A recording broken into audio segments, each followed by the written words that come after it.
د هلمند ولایت په مرکز لښکرګاه نهري سراج ولسوالۍ کې 2 بشپړ روغتیایي مرکزونه د 9.40 میلیون او 1,10,000 افغانیو په ارزښت د کډوالو په چارو کې د ملګرو ملتونو د عالي کمشنرۍ په مالي ملاتړ ګټې اخیستنې ته وسپارل شول.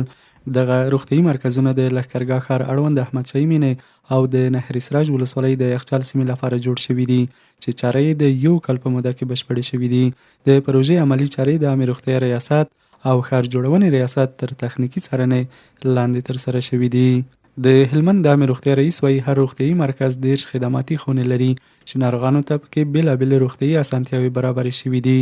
د نوموړي په خبره یاد مرکزونه په بشپړ سولري سیستم هم سمبال شوي دي. موږ هغه لومړنۍ افتتاح چې وکړه پر 9 بجې باندې هغه د احمدشاهي مینې روغتون و چې هغه تقریبا د 40 میلیونه افغانۍ په لګښت باندې جوړ شوی و. او دوهمه افتتاح د نهر سراج د یخچال په ساحه کې ده چې هغه د 25 میلیونه اشاریه 15 افغانۍ په لګښت باندې جوړ شوی دی او ګټې اخیستنې ته وسپارل شو. دا مراکز بشپړ روغتیایي مراکز دي، په دې کې له اپریشن تیټر نیولې بیا تر اکسرې ټول خدمات به د ټولنې لپاره کوي. د هلمند ولایت مقام ویاند وایي د ولایت مقام هڅه کوي څو په ولایت کې روغتیایي خدمات لا پراخه او پیاوړي کړي. هغه زیاته کړه چې په راتلونکي کې به هم د روغتیایي مرکزونو د پراختیا لپاره خپلې هڅې دوامداره وساتي.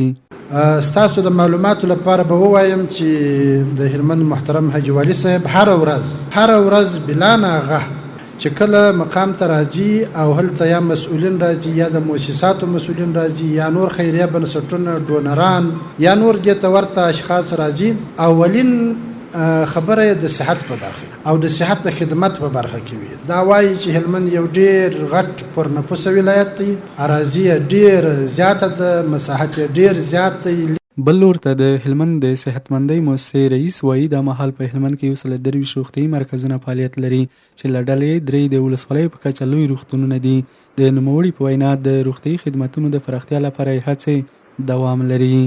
د دې ټولو کلینیکونو د جملې څخه زموږ واویا مراکز چې و مخکې د نن څخه د 8 میاشتې شروع چې موږ راتلو واویا مراکز دا په شخصي کورونو کې و. د هغو د جملې څخه دا تقریبا دریم کلینیک دی چې یو د بغنی په ساحه کې د بغنی سیجزه کلینیک و چې کلینیک مور انتقال کوي. د نن ورځې په جریان کې دا دوهم کلینیک دی چې یو په مخکې د وارث وره چې په احمدشاهي مینه کې و، دوم هم دا د نهر یخچال په ساحه کې دی. د سیمې اوسیدونکی او دیني عالم د ولایت مقام او د عامې روغتیا ریاست هڅې ستایي او وایي د دغو مرکزونو فعالېدو سره به د سیمې اوسیدونکو روغتیایي خدمتونو ته لاسرسی اسانه او چټک شي.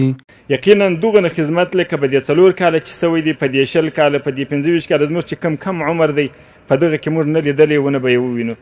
الحمدلله چې الله رب العزت موږ تاسو ته داسې یو شرعي نظام راکړی چې الحمدلله سرتاسري امنیت دی او هغه په دې کې د عالم، د امي، د سپین ږیري، د شاه، د ګدا د دې ټولو عزت پکې محفوظ دی. هر چا ته حق او حقدار ته رسېدلی دی. په دې باندې ډېر خوشحاله ویل کېږي چې په هلمند ولایت کې به د دغه روغتیایي مرکزونو په پرانیستل کېدو سره د هلمند د ګڼو سیمو اوسیدونکي وکولی شي په نږدې واټن کې لازم روغتیایي خدمات ترلاسه کړي.